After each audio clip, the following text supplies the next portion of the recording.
Assalamualaikum warahmatullahi wabarakatuh. Kali ini kita akan belajar tentang peluang. Adapun kompetensi dasar yang akan kita pelajari adalah 3.9, menjelaskan hubungan peluang empirik dan teoritik suatu kejadian dari suatu percobaan. KD 4.9, menyelesaikan masalah yang berkaitan dengan peluang empirik dan teoritik suatu kejadian dari suatu percobaan. Tujuan pembelajaran kita yaitu 1. Membandingkan peluang teoritik dengan peluang empirik suatu kejadian dari suatu percobaan dengan benar. 2. Menjelaskan hubungan antara peluang empirik dan peluang teoritik suatu kejadian dari suatu percobaan dengan benar. 3. Menyelesaikan masalah yang berkaitan dengan peluang empirik dan teoritik suatu kejadian dari suatu percobaan dengan benar. Peluang. Probabilitas atau peluang adalah angka yang menunjukkan kemungkinan terjadinya suatu kejadian. Nah, ini kalau kita mengulang lagi, ada ruang sampel, titik sampel. Nah, pada sebuah dadu, ruang sampelnya untuk satu dadu adalah 6. Apabila 2 buah dadu, maka 6 pangkat 2, 36. Untuk titik sampelnya yaitu 1, 2, 3, 4, 5, 6. 2. Mata uang. Ruang sampel untuk mata uang apabila satu koin yaitu 2, berupa angka dan gambar. Apabila 2 koin, maka 2 pangkat 2, yaitu 4.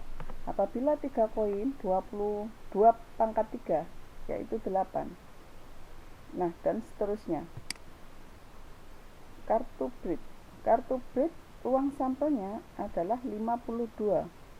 Nah, ini untuk as, itu banyaknya anggota A, yaitu as, nilainya 4. Untuk king, itu banyaknya anggota juga 4. Ini pada kartu brid. Peluang dibagi menjadi 2, yaitu ada peluang teoritik dan ada peluang empirik.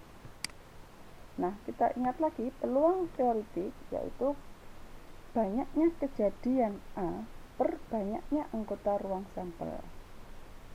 Nah, itu jadi kejadian yang diharapkan. Nah, maka rumusnya NA per NS.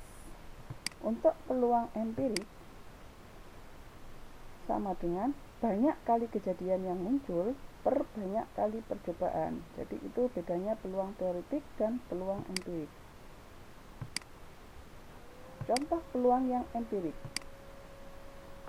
Yumna dan Yasmin sedang melakukan percobaan dengan menggunakan 2 uang logam seperti pada gambar. Mereka melempar 2 buah uang logam itu secara bersamaan sebanyak 30 kali. Kemudian mereka mencatat hasilnya sebagai berikut. Uang logam ke-1 muncul angka, uang logam kedua muncul angka. Maka keterangannya A, A. Misalnya hasilnya 10. Sedangkan untuk angka dan gambar, pada saat uang logam ke-1 angka, uang logam kedua gambar, frekuensinya 6. Uang logam ke-1 gambar, uang logam kedua angka, maka frekuensinya adalah 8. Dan uang logam ke-1 gambar, uang logam kedua gambar diperoleh frekuensinya 6. Nah, berapakah peluang munculnya kedua buah uang logam itu sama?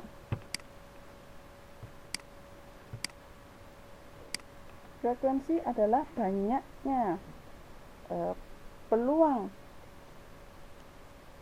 empirik, banyak kali kejadian yang muncul per banyak kali percobaan. Nah, berarti yang diharapkan tadi pada gambar sebelumnya, nah ini banyak yang muncul, banyaknya yang diharapkan adalah kedua buah uang logam itu sama.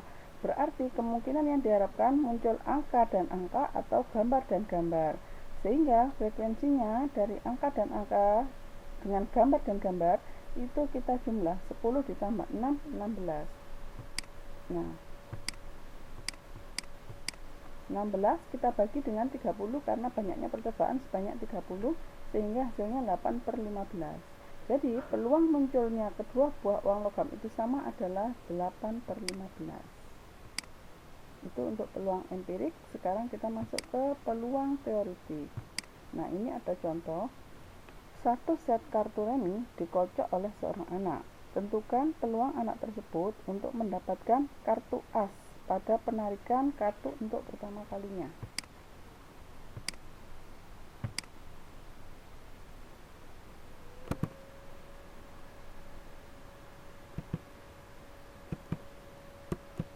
Nah, ini karena banyaknya as pada satu set kartu grid atau kartu remi adalah 4, maka NA-nya sama dengan 4 dan ruang sampel pada kartu sebanyak 52 sehingga NS sama dengan 52, maka peluang munculnya kartu as pada pengambilan kartu remi itu adalah NA per NS sama dengan 4/52 sama dengan 1/13. Nah, sekarang membandingkan peluang empirik dan peluang teoritik. Ini kita misalkan melakukan percobaan. Yang pertama adalah percobaan melempar sebuah dadu sebanyak 30 kali. Nah, diperoleh data seperti pada gambar tabel tersebut. Nah, ini kita misalkan saja, misalnya muncul mata dadu 4-nya,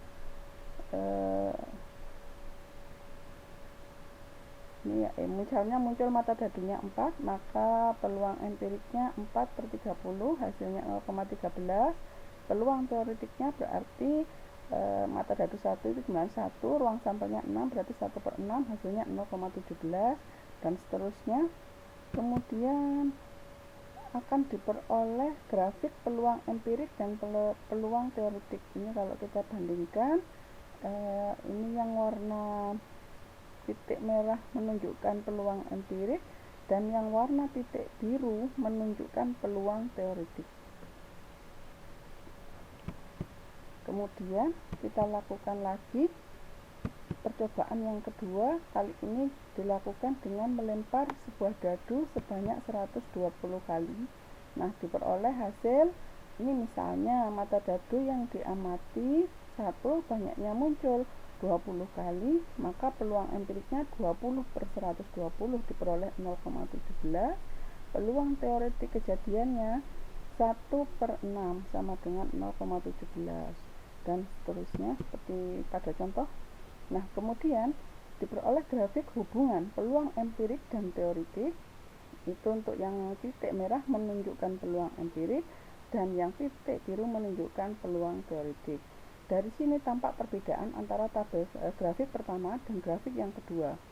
Pada grafik yang kedua terlihat bahwa titik antara peluang empirik dan peluang teoritik lebih saling mendekati atau saling dekat dibanding dengan yang tabel 1 tadi.